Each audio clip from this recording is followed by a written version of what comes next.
जब तुम वहां पहुंचे तो वहां और तुम्हारे साथ कौन कौन था? मैंने 2 पैग लगा रखे थे, मुझे झूठ नहीं। पता नहीं यार। अब हाँ, माली था ना? माली था। गार्ड भी था ना? गार्ड शायद था, पता नहीं। शायद था। इन्होंने रिसेंटली दोपहिया में बहुत ही तगड़ा रोल निभाया है। तो सर थोड़े से टिप्स दिए थे इस टाइम पर मन्नू को? नहीं, हमने तो नहीं दिए, इसने लिए, लेकिन बहुत शुरू में तो बड़ा डर लगा मुझे कि यार इतनी अच्छी कहानी बर्बाद ना हो जाए। लेकिन और सबसे अच्छी बात यह है इस फिल्म की, इसका कंटेंट इज हीरो।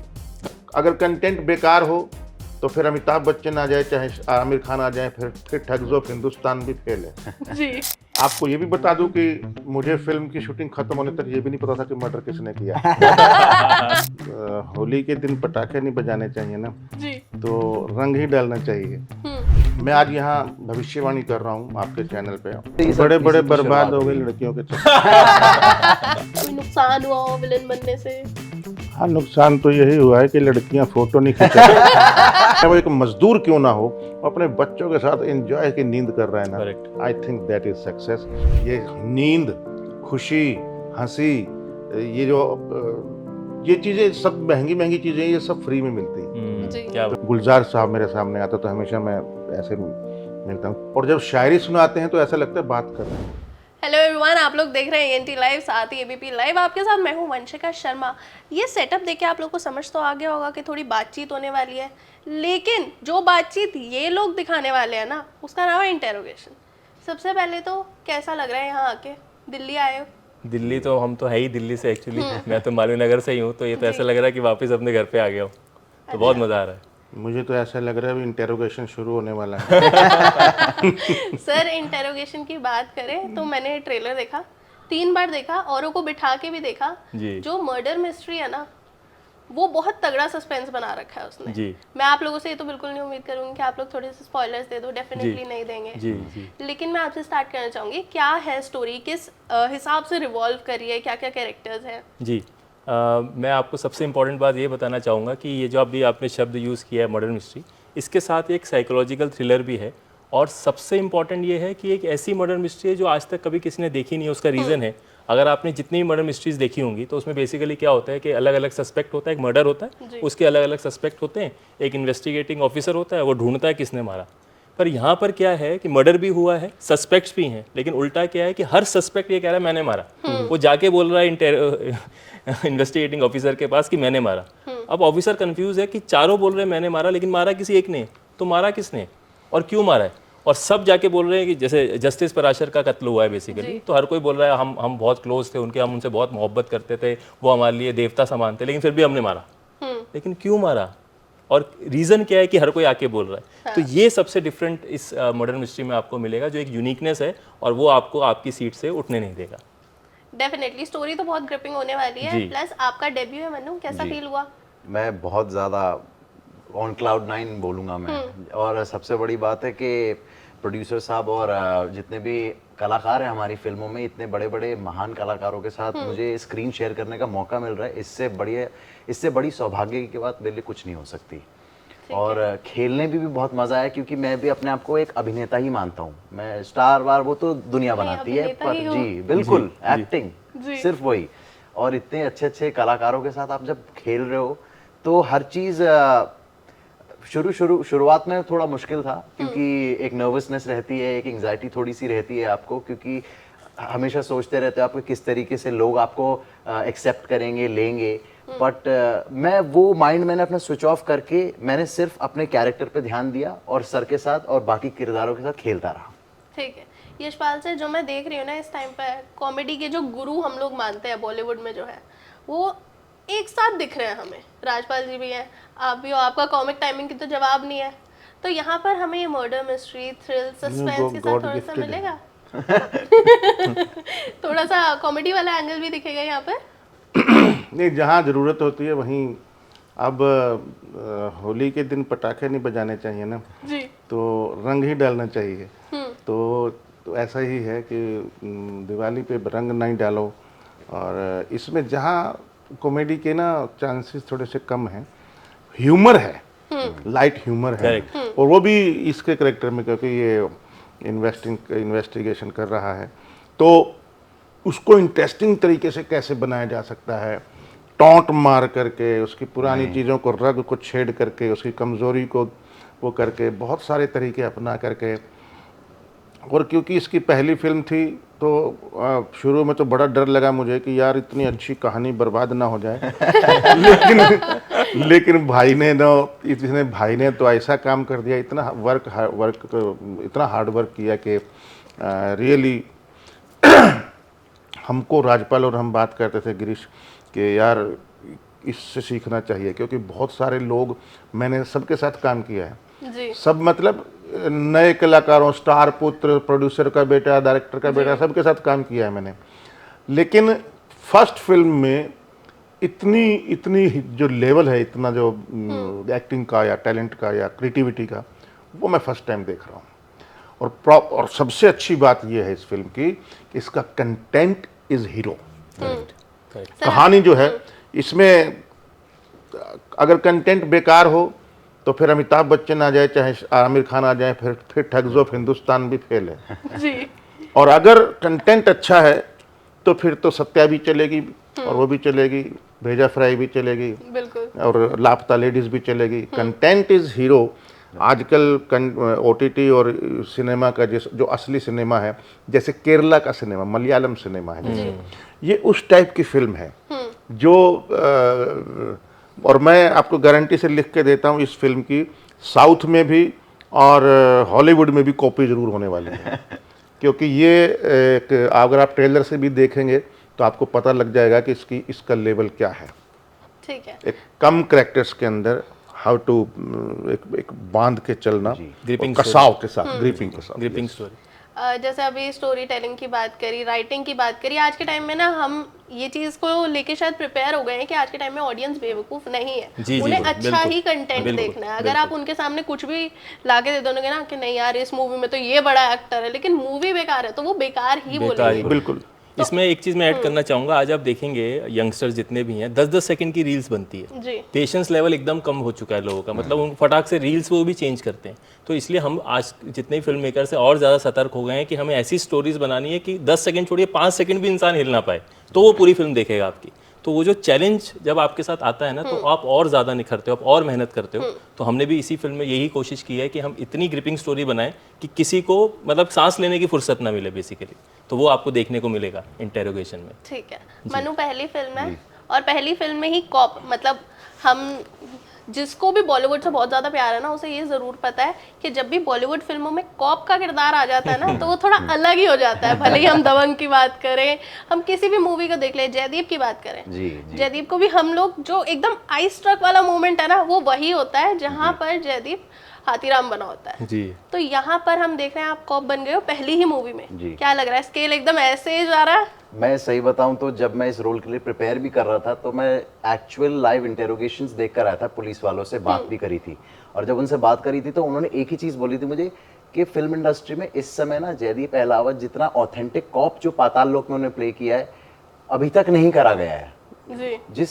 जिस वो अब मतलब उनका अभिनय लगता ही नहीं है, एक्टिंग Realistic होता है वो। इतना रियलिस्टिक, इतना कैरेक्टर, क्योंकि वो है भी इस तरफ से और अदर कॉप्स हैं भी इस तरफ के, दिल्ली पुलिस या उस तरीके के देखेंगे। तो मेरे लिए चैलेंजिंग था, क्योंकि जिस हिसाब से हमारी कहानी है इसमें कुछ भी ओवर द टॉप नहीं है, बड़ी ही धरातल ग्राउंडेड कहानी है, सारे किरदार बड़े ग्राउंडेड हैं, बट मानसिकता सब अपने मेंटली एक गेम खेल रहे हैं, सब अपने आप से एक दूसरे से।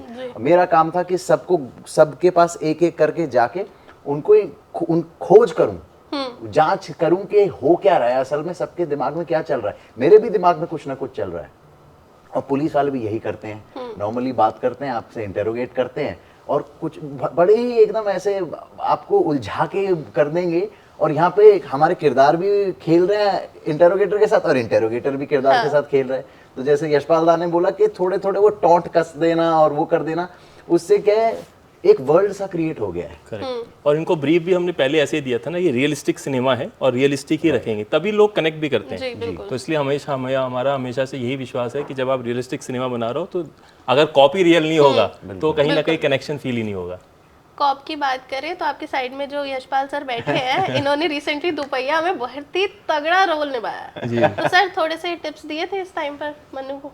नहीं, हमने तो नहीं दिए, इसने लिए लेकिन बहुत। कि कैसे बैठे इसने हुए नहीं थे नहीं इसने देखिए, एक एक्टर की जो सीरियसनेस होती है ना, वो इसमें होती है कि डायरेक्टर बोल रहे हैं कि हो गया बस, लेकिन नहीं, आई एम नॉट सेटिस्फाइड, एक और करते हैं, एक शब्द थोड़ा सा इधर हो गया या टोटल कंसंट्रेशन का फीलिंग के साथ नहीं हो पाया, तो वो इसका मतलब लंबी रेस का घोड़ा है कोई।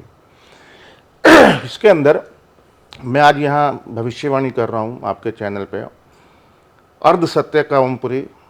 अर्ध सत्य एक फिल्म है गोविंद निहलानी की, जिसमें उसने कॉप किया है, बड़ा serious cop. Amrish Puri father हैं और वो, और करमचंद एक था सीरियल पंकज कपूर का, उसका ह्यूमर और उसकी सीरियसनेस दोनों का मिक्सचर इसके अंदर है, अरे सर, और वो इस फिल्म में देखने को मिलेगा।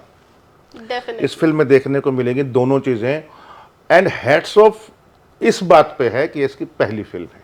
करेक्ट। जी नहीं तो पहली फिल्म में राजपाल यादव जैसे, दर्शन जरीवाला जैसे लोग सामने आ जाएं तो मतलब पैर कांपने लगे किसी के तो। लेकिन इस बंदे से हमने इतना सीखा है कि इसलिए ये नहीं कि ये बैठा इसलिए बोल रहा हूँ मैं, क्योंकि बहुत बार इंटरव्यू भी हो चुके हैं, बहुत सारी फिल्में भी कर चुका हूँ, नए लोगों के साथ भी कर चुका हूँ, लोगों के साथ, लेकिन रियली दिल से जो आवाज़ निकल रही है, और रियली जो पहली बार स्क्रिप्ट पढ़ करके जो इन्होंने, जब आए थे घर पे, तो पहली बार स्क्रिप्ट पढ़ करके जो मुझे फीलिंग हुई थी, करेक्ट। वो अभी भी मेरे रोंगटे खड़े हो रहे हैं उसको सुन करके कि कैसी बनी होगी। आपको बता दूं, अभी तक मैंने पूरी फिल्म नहीं देखी है। ओके हाँ, और आपको ये भी बता दूं कि मुझे फिल्म की शूटिंग खत्म होने तक ये भी नहीं पता था कि मर्डर किसने किया। मुझे नहीं, मैंने मारा है मुझे ये पता था, बस। ठीक है। फिर सामने देख रहा हूँ कि वो भी बोल रहा है मैंने मारा है, फिर वो भी बोल रही है मैंने मारा है। मैंने कहा यार ये मेरे को ही इन्होंने वो मेरा मोर बना दिया इन्होंने झूठ बोल के कि आपने मर्डर किया है। तो मैंने कहा चलो ठीक है, अब तो 30 मई को Z5 पे ही देखेंगे। और ये मैम स्क्रिप्ट के इतना कमाल है ना, क्योंकि जैसे सर ने अभी बताया कि किसी को पता ही नहीं है, जेन्युइनली नहीं जेन्युइनली नहीं पता है, नहीं बता, जेन्युइनली नहीं पता है। और ये यही मैं सबसे क्या बड़ा मतलब सस्पेंस है। यहाँ चैनल में बैठ करके मैं I am not joking, really genuinely किसी को नहीं पता था। और यही स्क्रिप्ट की सबसे बड़ी खासियत है कि एक्टर्स को खुद नहीं पता है कि भाई मर्डर मारा किया किसने। तो ये इतना interestingly what we were doing our part seriously, बस। ठीक है। जेन्युइनली। अब वो बर्ड्स आई व्यू से क्या दिखेगा वो फिल्म देख के पता चलेगा। तो वो जो क्यूरियोसिटी है ना, आप सोच सकते हैं ना किस तरीके से जनरेट होगी। मैं और ज्यादा क्यूरियस होती जा रही हूँ ये सब सुन के कि बस अब तो मेरे को भी वेट है Correct. कि कैसे ये मूवी आएगी और उसके बाद क्या ट्विस्ट एंड टर्न होने वाला है। करेक्ट। इवन जो मनु का काम सर ने जो बताया आपको कितना मेहनत और कितना डेडिकेशन के साथ किया, इवन इसके सिलेक्शन की तो और इंटरेस्टिंग कहानी है कि हम एक्चुअली ऑडिशंस कर रहे थे, तो मैंने काफ़ी नए लोगों के साथ काम किया अपनी लाइफ में हमेशा, तो इसमें भी हम एक नया चेहरा ढूंढ रहे थे। तो हमने दिल्ली, हिमाचल सब जगह ऑडिशंस किए, 1.5-2 महीने ऑडिशंस किए, लेकिन कोई चेहरा मिल नहीं रहा था। तो एक दिन लकीली मैं ओल्ड महारा में मुंबई में ही ऑडिशंस कर रहे थे, और ये आया मूछे लगा के, नकली मूछे, अच्छा, okay. ठीक है। तो मेरी नज़र पड़ गई इस पे, तो मैंने कहा भाई जरा तुम साइड में आओ, जरा ऑडिशन करते हैं। तो इनको लाइंस दी, तो इनको लगा कोई फेक ऑडिशन चल रहा है, मुंबई में चलते रहते, ये भी ऐसे चल रहे हो। तो ये वैसे ही फ्रस्ट्रेटेड था कि बहुत सालों से स्ट्रगल कर रहा था, तो इसने ऐसे ही फ्रस्ट्रेशन में ऑडिशन कर दिया। तो जैसे ही मैंने इसको देखा, मैंने कहा किस बात का फ्रस्ट्रेशन है भाई, काहे परेशान हो? तो इसने कहा सर मैं समझा नहीं। मैं कहा तुम्हारे अंदर पोटेंशियल है, लेकिन कुछ ना कुछ ऐसी चीज़ है तुम्हें रोक रही है, सच बताओ कोई इशू है। फिर इसने अपना दुखड़ा रोया कि सर मैं इतना फ्रस्ट्रेटेड हूँ, इतना टाइम से स्ट्रगल कर रहा हूँ, कुछ हो नहीं रहा, ये नहीं हो रहा। तो मैंने उससे बोला एक बार आप मुझे गूगल करो और आप दिल से ऑडिशन करो, आपको समझ में आएगा बहुत सीरियस ऑडिशन है, क्योंकि आपका लुक भी मैच हो रहा है और आपके अंदर वो इंटेंसिटी भी दिख रही है। तो आप मानेंगे नहीं, 1-2 घंटे के अंदर ही इसने जो ऑडिशन दिया, और पहला जो दिया और बाद का जो दिया, वो ज़मीन आसमान का फ़र्क था। मतलब मेरे रोंगटे खड़े हो गए कि यार ऐसा भी एक्टर है। तो इस लेवल पे इसने परफॉर्मेंस में मेहनत की, और वहाँ से फिर तो हमारी सीरीज चलती गई, मतलब हमारे ऑडिशन चलते गए, और आज आपके सामने मनु सिंह हमारे। एक्चुअली ये कोई और ऑडिशन दे के आ रहा था, मूछें लगानी थी वहाँ, तो अभी ये यहाँ फंस गया, यहाँ भी बेमन से आया था, एक्सीडेंटली आ गया। शूटिंग के दौरान किसे सुने ना काफी। तो इस फिल्म की जो कहानी है उससे पूरी पीछे की कहानी और ज्यादा इंटरेस्टिंग है बेसिकली। ठीक है। अच्छा मनु, इतनी ज्यादा तारीफ सुनने को मिल रही है इस टाइम पर, डेब्यू है, सब लोग इतना ज़्यादा अप्रिशिएट कर रहे हैं, मतलब मेरे को लग रहा है कि पहली मूवी नहीं हो सकती उस हिसाब से। तो पहले एक्टिंग का कीड़ा कब काटा था? मैं कुछ 3 या 5 साल का था और मैं स्टेज पे मंच पे जैसे स्कूल में फैंसी ड्रेस कॉम्पिटिशन्स होते हैं तो बच्चों को अपनी उनकी माएँ तैयार करके भेज देती हैं मंच पर। तो मैं 3-4-5 साल का था और छत्रपति शिवाजी महाराज का कॉस्ट्यूम पहन के मेरी मम्मी ने बोला कि जाओ जाके स्टेज पे 4 लाइनें बोल के आओ एक वॉरियर स्टाइल में। मैंने बोला ठीक है। मैं तैयार वैयार होके गया, स्टेज बैक स्टेज खड़ा हूँ और मैं लाइनें अपनी याद करने की कोशिश कर रहा हूँ। और उसी वक्त ये मैंने सर को भी स्टोरी बताई थी, उसी वक्त एक छोटी सी प्रिंसेस टाइप एक लड़की अपनी मम्मी की गोदी में जा रही थी और उसको मैं घूरता रह गया और जैसे ही घूरते घूरते अपनी लाइनें भूल गया और वो पीछे से मेरा नाम बोलने लगे, अरे मनु सिंह आओ जल्दी, मनु सिंह आओ। फिर मैं गया स्टेज पे, भागा दौड़ा, पहुंचा वहाँ पे सब सन्नाटा, सारी भीड़ सामने खड़ी हुई है और मैं चुप, मुझे कुछ याद ही नहीं कि मैं क्या बोलूँ। तो मैंने कैसे तैसे करके बस आंख बंद करके छत्रपति शिवाजी महाराज की छवि को याद किया और खुद ही मेरा हाथ खंजर पे गया और ऐसे निकाल के मेरे दिमाग में जो आया उस वक्त मैंने बोल दिया। और मेरे जो ग्रैंडफादर हैं तो वो एक कहावत, एक लाइन बोला करते थे कि वो लाइन, अब 3 साल का बच्चा है उसको कुछ पता नहीं है तो कैसे बोलेगा, तो वो ऐसे बोलते थे। और फिर मेरे मुंह से निकला कि जहाँ नारियों का सामान होता है वहाँ देवता निवास करते हैं और सब लोग जोर जोर से तालियां मार रहे हैं, चिल्ला रहे, हंस रहे हैं। मुझे लगा कि मैंने तो बहुत कोई महान लाइन बोल दी है। हाँ। तो मैं जैसे ही स्टेज से उतरा मम्मी ने बोला कि ये क्या क्या बोल के आया, नारियों का सामान क्या मतलब? मैंने बोला नारियों का सामान नहीं, नारियों का सम्मान। और इतनी जोर जोर से हंसे। तो वही वो पहला मेरे लिए एक मोमेंट था कि ठीक है, ये चलता रहा। आइस ब्रेकर होता है ना, हाँ। आपको एक इंस्पिरेशन मिल जाती है। हाँ, तो वहीं से ये सब बड़े बड़े चीज़ों की बर्बाद शुरुआत हो गए हुई। लड़कियों के चक्कर। मैं भी होते होते बच गया। लड़की को देखते ही सारी लाइंस वगैरह सही सब में भूल गए। एक्चुअल 3 साल का बच्चा। बिल्कुल। यशपाल सर, मैंने आपके बारे में थोड़ी सी रिसर्च की, उससे मुझे ये पता लगा कि आपने आटे की चक्की चलाई है पहले, ठीक है, साइकिल के पंचर, मतलब पूरी की पूरी जो जर्नी है बहुत ज़्यादा डिफ़िकल्ट रही है, बहुत सारे अप्स एंड डाउन्स रहे। तो एक्टिंग इंडस्ट्री में या फिर ये जो एंटरटेनमेंट इंडस्ट्री, इसमें घुसना कितना ज़्यादा मुश्किल था? देखिए, बहुत कठिन है डगर पनघट की, लेकिन अगर आपका एम क्लियर है और आपकी नीयत साफ है तो आप लंबी रेस के घोड़े बनेंगे। अगर आपको शॉर्टकट अपनाने हैं, जल्द कुछ चाहिए, फटाक से कुछ मिल गया तो उससे खुश हो गए, थोड़ा सा नहीं मिला तो रोने लग गए, वो नहीं। एक सहजता, एक सस्टेन करने वाली क्वालिटी, मेंटेन करने वाली क्वालिटी, अपने दिमाग को, दिल को, बॉडी एंड माइंड को बैलेंस करके चलना, ये सारी चीज़ें हैं। और अगर ये है, आपके अंदर जुनून है, आग है और आपकी दिमाग से क्लियर है आपकी क्या चाहिए, तो मुझे लगता है कि आज नहीं तो कल आपको सक्सेस मिल ही जाती है। लेकिन अब ये सवाल आता है कि सक्सेस के मीनिंग क्या है। जी। तो सक्सेस के मीनिंग आज किसको सक्सेस मानेंगे? मतलब क्या Adani is, Ambani is symbol of success, या Amitabh Bachchan is symbol of success? जबकि सबके घर में प्रॉब्लम्स हैं। जी। Nobody is happy in this world, nobody is perfect in this world. So success वही है, चाहे वो एक मजदूर क्यों ना हो, वो अपने बच्चों के साथ एंजॉय की नींद कर रहा है ना, Correct. I think that is success.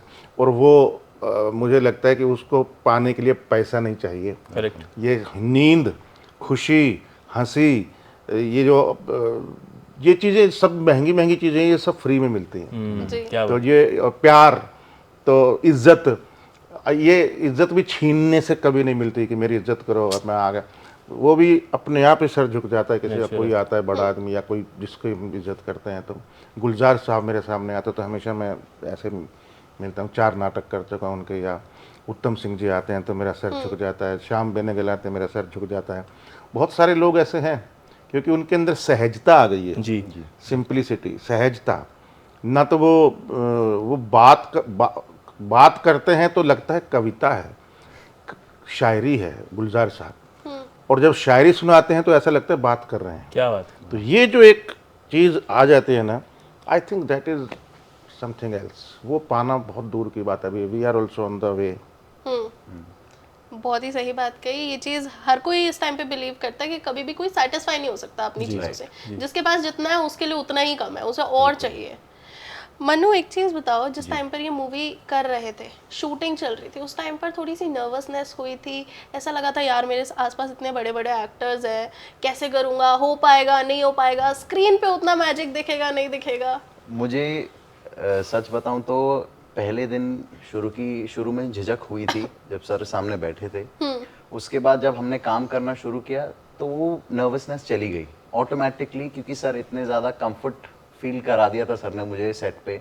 और वो था। और दूसरा ये एक्चुअल एक मोमेंट था जब सीन में सारे कैरेक्टर्स हैं और सब सेट पे ही हैं, इर्द गिर्द आस पास ही हैं मेरे। तो उस समय मुझे एक वो था कि मुझे इन्हें डिसअपॉइंट नहीं करना। जी। मैं नहीं चाहता कि ये क्योंकि कहानी जिस हिसाब से सबको इतनी पसंद आ रही है, सबकी उम्मीदें ये होती है ना कि आप जो कहानी को बांध के ले चल रहे हैं एक लीड, वो हल्का ना पड़ जाए। तो इस चीज़ का मुझे भय था कि मुझे कैसे भी करके मुझे इनकी एक्सपेक्टेशंस पे खड़े उतरना है। और वो चीज़ नर्वसनेस थोड़ी सी थी, वो शुरुआत में चली गई थी। उसके बाद जैसे ही मैंने सब लोगों के साथ खेलना शुरू किया। ओके। जी। मैं आपसे ये चीज़ पूछना चाहूँगी एज अ मेकर, अभी हम देख रहे हैं एक शिफ्ट देख रहे हैं, हम एक एवोल्यूशन देख रहे हैं कि लोग थोड़ा झिझकते हैं कि हाँ थिएटर में जाने से उन्हें लगता है कि यार 5-7 दिन में 1-2 हफ्ते में OTT पे आ जाएगा, OTT पे ही मूवी देख के उसके बाद ख़त्म करेंगे। So how do you see this? ये बुरा है, अच्छा है कि everything is available on OTT? तो लोग अभी ना उतने एफर्ट्स करते नहीं है कि हम टिकट ले, थिएटर में जाएँ, वहाँ बैठें। देखिए, बहुत अच्छा सवाल आपने पूछा। डेफिनेटली OTT के आने के बाद फ़र्क तो पड़ा ही है। जनता यही सोचती है कि यार हम कोशिश करते हैं चलो फिल्म तो OTT पे आई जाएगी, वहाँ देख लेंगे। लेकिन आज भी अगर अच्छा कंटेंट है तो लोग सिनेमा घरों में जाते हैं, ऐसी बात नहीं है। जैसे अभी आपने रिसेंटली देखा छावा, स्त्री 2, लापता लेडीज़, है ना। और जैसे हम लोग कहते हैं कि लार्जर देन लाइफ सिनेमा ही हमेशा स्क्रीन पे चलता है, ऐसा भी नहीं है। नहीं तो लापता लेडीज़ कभी सुपर हिट नहीं होती, आपकी 12th फेल कभी सुपर हिट नहीं होती। तो बेसिकली मुझे लगता है कि दोनों ही चीज़ें इंपॉर्टेंट हैं, क्योंकि OTT पे आने के बाद आपका क्या एक बेनिफिट हुआ है कि आपको एक और प्लेटफॉर्म मिल गया है जहाँ पे जनता देख सकती है। जैसे आपने पहले देखा होगा कि पहले थिएटर था और सिर्फ TV शोज थे। जी। तो थिएटर में 2 घंटे की फिल्में चलती थी और TV शोज लंबे होते थे। लेकिन जो बीच की कहानी है, जैसे मिर्ज़ापुर या जैसे हमने रक्तांचल बनाई, शिक्षा मंडल बनाई, जो 5-5, 6-6 घंटे की सीरीज़ हैं, वो हम कभी बना ही नहीं सकते थे, उतने डीप में नहीं जा सकते थे। हमको कहानियाँ बहुत छोटे में ख़त्म करनी पड़ती थी, किरदारों में वो डेप्थ नहीं दे पाते थे। लेकिन क्योंकि OTT आ गया तो हम वो चीज़ें ऐड करने लगे हैं। वैसी कहानियाँ आप नहीं तो मिर्ज़ापुर कभी आपको देखने को नहीं मिलती, जैसे हमने रक्तांचल हमारी बहुत सुपरहिट रही, वो आपको देखने को नहीं मिलती। तो ये आना बहुत अच्छा है, लेकिन हमको बैलेंस करना पड़ेगा। मतलब बेसिकली क्या है, थिएटर भी अपने आप में इंपॉर्टेंट है और OTT भी अपने आप में इंपॉर्टेंट है, लेकिन दोनों में अगर बैलेंस हो जाएगा ना तो चीज़ें अच्छे से हो जाएंगी। कंटेंट पे, जैसे सर ने अभी कहा, कंटेंट इज़ द किंग। अगर कंटेंट आपने अच्छे से बनाया तो लोग थिएटर में भी आएंगे और वो आपकी फिल्में ज़रूर देखेंगे, और साथ में फिर बाद में OTT पे भी। जैसे अगर मैं आपको एक और एग्जांपल दूं, आप पुष्पा 2 का एग्जांपल लीजिए, थिएटर में भी सुपर हिट रही और OTT में सुपर हिट रही। छावा अगेन थिएटर में भी सुपर हिट रही, OTT पे भी सुपर हिट रही। तो बेसिकली हमको ये सब ना सोचते हुए हमें कंटेंट पे सोचना चाहिए। अगर वो हम अच्छा बनाएंगे तो दोनों मीडियम हमारे लिए अच्छे हैं, बल्कि एक और मीडियम आपको मिल जाता है OTT की वजह से। तो I think it's very good. ठीक है यशपाल सर, आपने काफ़ी ऐसे आइकॉनिक कैरेक्टर्स किए जिससे हम हंसे, किसी से इमोशनल हुए, किसी से हल्का सा हमें ये लगा कि यार ये तो थोड़ा सा अलग है, ये थोड़ा ट्विस्टेड सा कैरेक्टर है। लेकिन विलेन वाले जो किरदार होते हैं ना, वो हर किसी को पसंद आते हैं। उसमें मतलब कोई ऐसा चीज़ ही नहीं है। कभी ऐसा लगा कि विलेन बनना थोड़ा सा भारी पड़ गया, कोई नुकसान हुआ हो विलेन बनने से? हाँ, नुकसान तो यही हुआ है कि लड़कियां फोटो नहीं खींचती। अच्छा, लड़कियां विलेन से डर जाती हैं। मतलब नज़दीक नहीं आती, थोड़ा दूर रहती है, मतलब 2 फीट दूर फोटो खिंचाती है। तो ये तो सबसे बड़ा नुकसान है। और दूसरा, एक गंगा जल वगैरह किया था जब मैंने अपहरण, तो मेरे बच्चे, खुद के जो बच्चे हैं, वो पिस्टल लेके ठा ठा ठा ठा ऐसे करते थे ना, मुझे डर लग गया कि I am giving a sense of violence correct in children. जी। तो I tried my best after that कि मैं वायलेंट फिल्म में या वायलेंस जिसके अंदर हो, या कम से कम फिल्म में हो तो हो, लेकिन मैं ना हो, मेरे साथ ना हो। तो मैंने बहुत कम किया उसमें, क्योंकि हमको सिनेमा वही बनाना चाहिए जो या तो फैंटेसी हो बच्चों की, जैसे वो कौन सा है कूची वाला जो हैरी पॉटर, हाँ, जी। हैरी पॉटर है हैरी पॉटर, और या फिर मतलब सुपर स्पाइडरमैन हो, और या फिर बिल्कुल बच्चों को ऐसा लगे कि ये तो मेरी कहानी है, ऐसा ना लगे कि ये कौन सी दुनिया में जी रहे हैं, ना तो उधर के ना इधर के, कहीं बीच में ही लटके हुए हैं, बच्चों को भी मिसगाइड हो रहा है, उनको भी। तो as a film maker we should be responsible for that, because कितनी गालियाँ ठूसनी है, कितना सेक्स ठूसना है, कितना वायलेंस ठूसना है। तो विलेन करना बहुत अच्छी बात है, क्योंकि बगैर बुराई के अच्छाई हीरो के कोई मतलब ही नहीं है। जी बिल्कुल। हीरो को जब तक टक्कर नहीं मिलेगी कुछ मतलब नहीं है। ये रामायण का कॉन्सेप्ट है मैक्सिमम फिल्मों में ज़्यादातर, बुराई पर अच्छाई की जीत। उसमें एक हीरोइन होगी, हीरोइन का किडनैप हो जाएगा, उधर एक विलेन आएगा, कुछ कॉमेडियन होंगे, एक आध आइटम सॉन्ग हो जाएगा, तो थोड़ी फाइटिंग होगी। तो ये सब ना एक फिक्स सा वो हो चुका है। तो मैं हर किरदार को एंजॉय करता हूँ, चाहे वो विलेन का हो, चाहे वो सिंह इज किंग का कॉमेडी हो, बिल्कुल, वो तो डिप्रेस्ड वाला। हाँ, तो हर तरह के करेक्टर मुझे लगता है कि मेरी पहली फिल्म है, and I should do it as my best film, मतलब फर्स्ट फिल्म, पहली फिल्म है। जैसे ऐसा नहीं कि मैं बहुत एक्सपीरियंस्ड हूँ, तो फिर मुश्किल हो जाती है।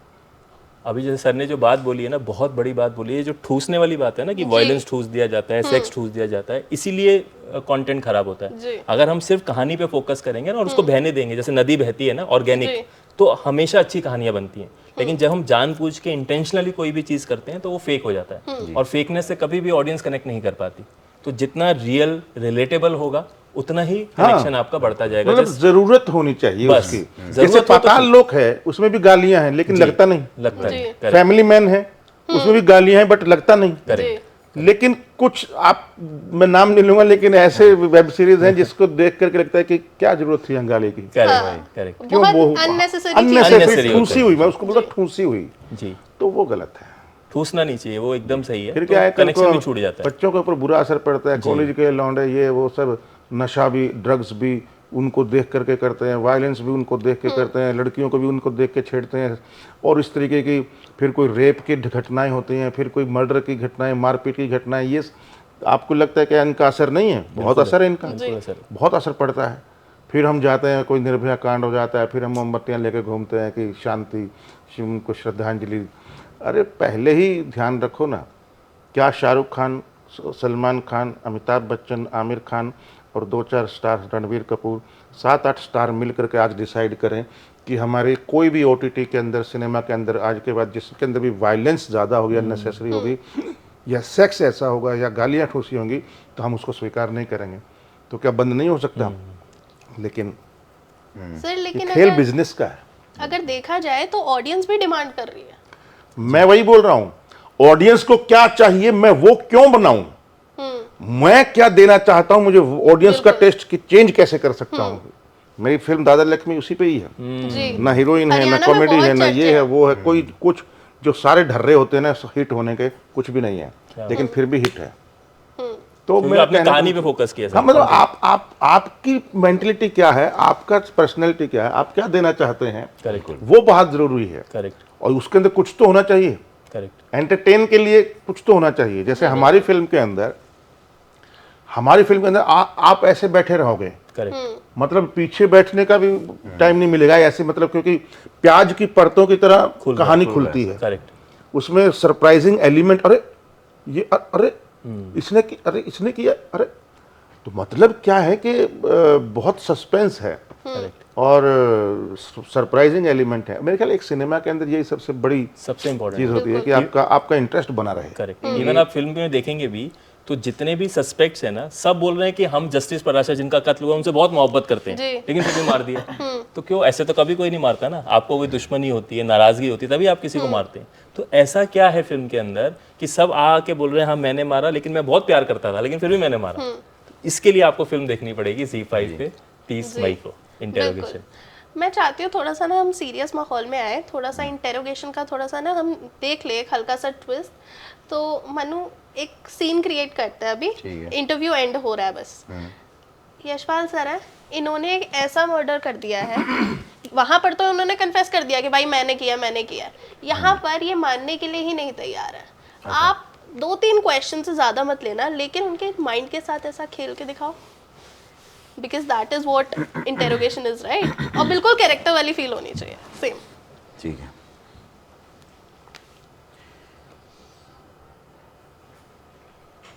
तुम थे वहां पे बाबू, तुम थे वहां पे, जी। तुम्हारी फोटो ली गई है। थोड़ी देर के लिए आया था मैं। आए थे ना? अब सच सच बताना, जब तुम वहां पहुंचे तो वहां और तुम्हारे साथ कौन कौन था? मैंने 2 पैग लगा रखे थे, मुझे झूठ नहीं। पता नहीं यार। अब हाँ, माली था। था ना? माली था। गार्ड भी था ना? गार्ड शायद था, पता नहीं। शायद था। एक बार फिर सोच लो, वो फोटो है मेरे पास। अब आपको पता ही है तो फिर क्यों पूछ रहे हैं सर? क्योंकि मैं तुम्हारे मुंह से सुनना चाहता हूँ। सारे थे सर, वो लड़की भी थी। बुलाया था हमें जस्टिस पराशर ने। क्या करते हैं, नौकर आदमी है, अच्छा। नौकरी जाने का डर था, आना पड़ा। पैसे लिए थे ना तुमने? तुम ही ने मारा है ना उन सबके साथ मिलके? सर आप झूठ बोल रहे हैं सर, आप ऐसे मत कीजिए सर, जबरदस्ती मत बोलिए। मैं जब बोल रहा हूँ मैंने कुछ नहीं किया। एक मिनट, तुम कह रहे हो माली तुम्हारे साथ था, गार्ड तुम्हारे साथ वो था, हाँ, था ना? हाँ हाँ। और तुम बोल रहे हो कि तुम वहां दारू पी के पकड़े गए हो? नहीं, मैं बीच में चला गया था। अगर पीछे से उन्होंने कुछ किया हो तो मुझे पता नहीं उसके बाद। देखो बाबू, इस चीज की वीडियो भी है हमारे पास। अगर कल को पकड़े जाओगे तो मैं तुम्हें बताता हूँ कैसे बचना है, समझे? कैसे? वो आप देखेंगे फिल्म में कैसे। लाइक इट, मजेदार। बहुत अच्छा लगा मुझे आप लोगों से बात करके, और जितनी ज्यादा क्यूरियस मैं इस टाइम पे हो चुकी ना, क्योंकि ये हल्का सा मैंने देख भी लिया in the character. So thank you so much यहाँ आने के लिए, हमसे बात करने के लिए। All the very best. Thank you. Thank you so much. 30 मई ZEE5 जरूर देखिएगा, जनता जनार्दन।